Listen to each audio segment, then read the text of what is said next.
Esta ocasión nos piden enlazar precisamente la etapa crucial de la Segunda Revolución Industrial en Europa, el último tercio del siglo XIX, que es donde el sistema capitalista de producción adquiere sus características más relevantes, que podríamos decir son la plataforma de lo que actualmente es nuestro sistema capitalista de producción, y donde justamente estas clases de las que hablamos antes quedan plenamente definidas como dos polos de vinculación necesaria. Y estos polos dan lugar precisamente a la formación de la estructura productiva. Y no solamente esto, sino a la determinación de todo lo que conocemos como la cultura occidental.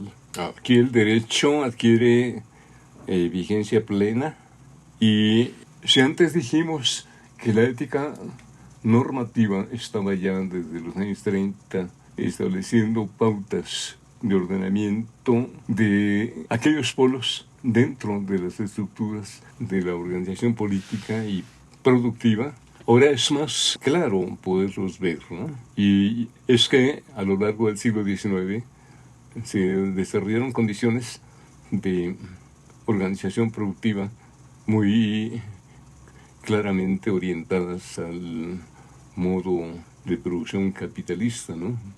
Esta competitividad que surgió después de la revolución industrial, de la primera revolución industrial, es ahora mucho más intensa. Allá tuvimos competitividad, pero era débil, frágil, no se logra sentir, no se logra notar vista en retrospectiva, pero sabemos que se está desarrollando, y en buena parte esto obedece a un principio de racionalidad.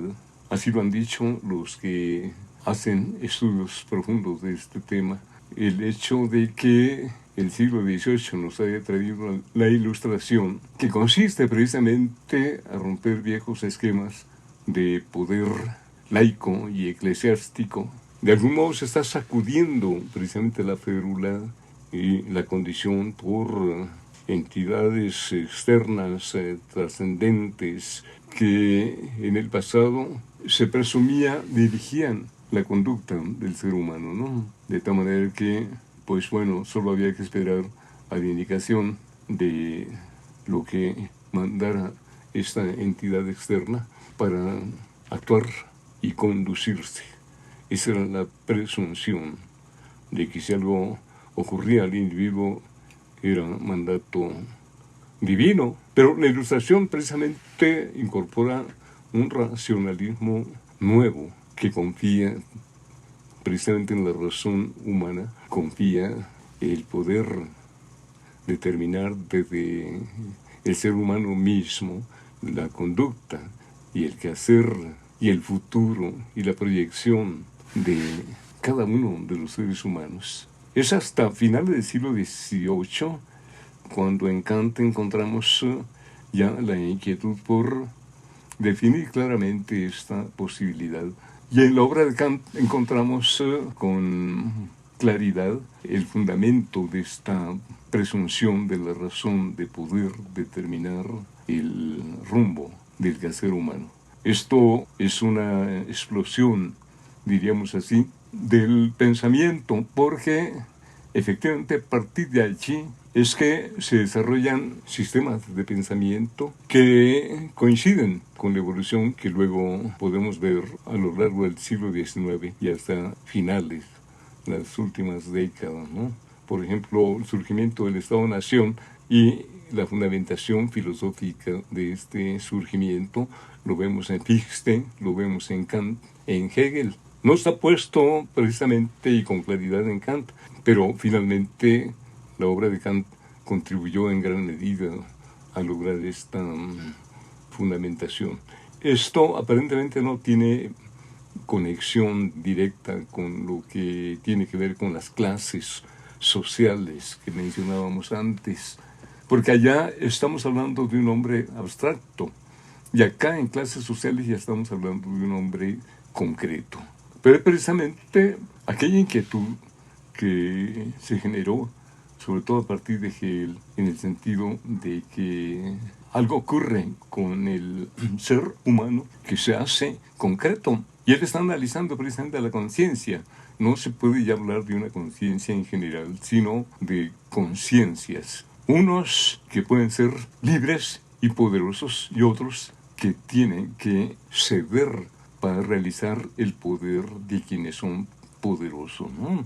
Esto da lugar, sin duda, a la reflexión sobre dónde está este poderoso y dónde está este que se subordina al poder. En el caso del siglo XIX y a partir de los años 40, en Marx encontramos que destaca precisamente en el seno de la producción capitalista esta diferencia que existe entre el poderoso y el que no lo es.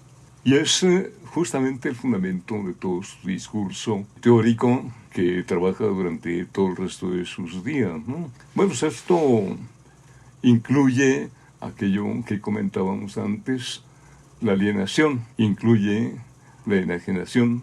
Entendemos estos conceptos en el sentido de que en el pasado tuvimos una alienación, aquella que consistía en depender de entidades trascendentes para definir el rumbo de nuestras vidas. Pero a partir de aquí, según Marx, ya no se trata de esto, sino de que justamente las relaciones sociales de producción, con diferencias entre quienes poseen y los que no poseen medios de producción, son los determinantes aquí del quehacer social y por extensión al quehacer político, y con fundamentación en un derecho que se va desarrollando también, o sea, una ética normativa que dé legitimidad precisamente a esta relación social entre estas clases poseedores y desposeídos.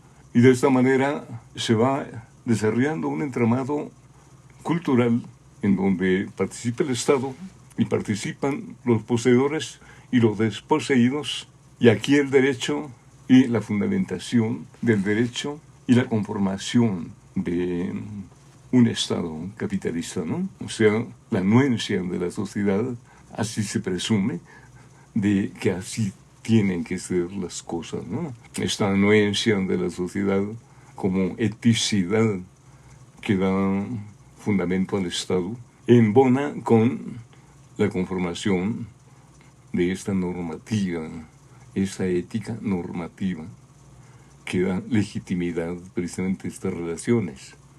En buena parte se justifica por los resultados, que así se presume que son mejores que los que se hubieran obtenido de otro modo, ¿no? Bueno, pues esto corre, y a partir de la mitad del siglo XIX ya no tiene retorno, y aumenta precisamente la participación de estos agentes económicos con mucha más fuerza, y se desarrollan al interior del sistema y al interior del taller, al interior de la fábrica, todas las condiciones para que esto no tenga ya retorno. Lo que sigue son una serie de factores que dan la posibilidad de que en la fábrica, en el taller, se desarrollen todos los elementos de vinculación que tiene la relación social capitalista. Y entonces la ética profesional adquiere mayor relieve, porque se convierte en un factor importante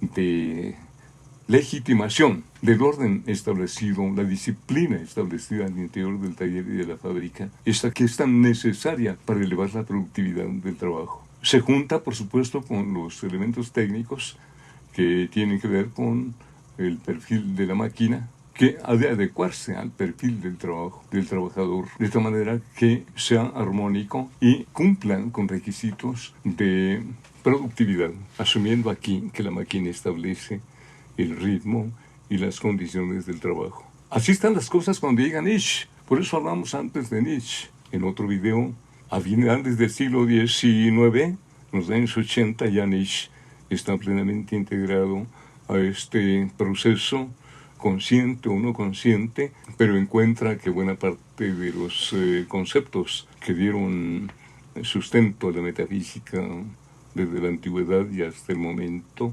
tienen una vigencia en virtud de que pues están conformando una estructura de pensamiento que nos ha servido a todos para comprender toda esta trayectoria desde la antigüedad hasta el último tercio del siglo XIX. Pero que, bueno, aparecen elementos nuevos como es este que comentamos, de la vinculación de estas clases, que aunque él no las mencione, están implícitas. Y él asume que, desde un punto de vista metafísico, aparece la alienación y la enajenación, porque está puesto su acento en el comportamiento humano en general. Y este comportamiento, lo que él ve, es que es de pérdida precisamente de aquel sentido de la existencia que daba la entidad trascendente, y hasta nos dice que Dios ha muerto, ¿no? Y esta muerte de Dios se asocia precisamente con el hecho de que el ser humano se ha apoderado a través de la razón de ese principio que da sentido a su existencia. Pero como no todos estamos en la libertad de asumir la conducción de nuestra vida en razón de que estamos la mayor parte en un plano de vinculación subordinada, aquí aparece precisamente la alienación. O sea, aquí aparece precisamente este sentido de la vida que, según nos dice, carece de sentido. Bueno, esto lo desarrollan después los existencialistas, pero desde aquí está puesto el fundamento para esa reflexión que hacen los existencialistas posteriores. Por lo pronto y por hoy, esto es todo. Buenas noches.